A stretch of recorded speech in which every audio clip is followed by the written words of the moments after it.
Di zaman purba Cina, Cordyceps sinensis merupakan bahan perubatan yang berkhasiat dan bernilai tinggi yang hanya digunakan oleh keluarga diraja. Cordyceps juga merupakan satu-satunya ubat herba di China yang mempunyai unsur yin dan yang serta berfungsi sebagai ubat penyimbang untuk yin dan yang.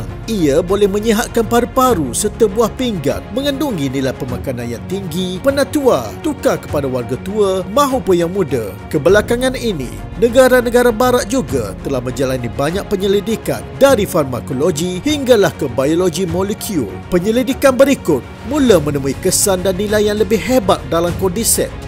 Kini, terdapat beberapa ubat baru di barat yang dihasilkan dari Cordyceps. Cordyceps sinensis, ia bukan ulat atau rumput. Ia adalah kombinasi serangga dan kulat. Pada musim dingin, kulat Cordyceps berubah dalam larva dan menggunakan tisu dalaman ulat sebagai nutrien untuk mencabarkan hyphae. Ini adalah bagaimana perkataan ulat musim dingin berasal.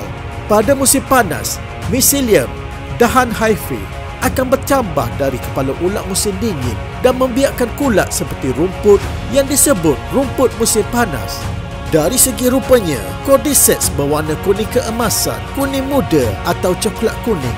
Nilai pemakanannya yang unik menyebabkan ianya dikenali sebagai rumput suci oriental dan perubatan emas oleh batu dunia. Menurut analisis pakar, Cordyceps sinensis sendiri adalah kombinasi dari 5 elemen iaitu logam, kayu, air, api dan bumi.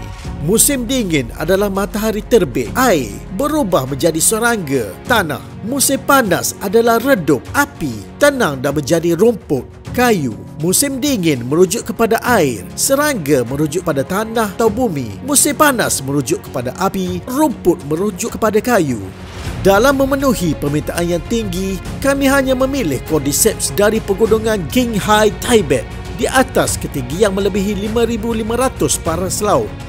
Pegunungan Qinghai Tibet di barat laut bersifat logam. Oleh itu, Cordyceps sinensis mengandungi 5 elemen yin dan yang.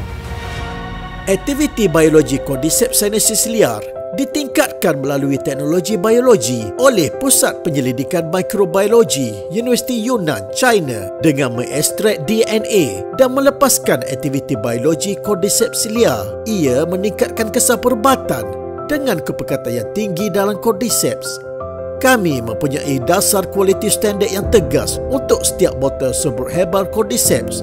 Dari bahan mentah, kekilan, produk pengantaraan dan produk siap, kami mengikuti prosedur ujian komprehensif dan pertimbangan kualiti yang tinggi di peringkat perusahaan antarabangsa supaya pengguna menggunakannya dengan yakin. Kami adalah satu-satunya Cordyceps yang mendapat patent right di dunia. Patent nombor ZL02-133.562-1. Kami menggunakan bioteknologi profesional untuk melakukan proses pemecahan sel pada Cordyceps sinensis untuk mendapatkan serbuk ultra halus supaya pengguna boleh terus menggunakan serbuk herbal Cordyceps secara tuling atau mencampurkannya dengan makanan dan minuman lain.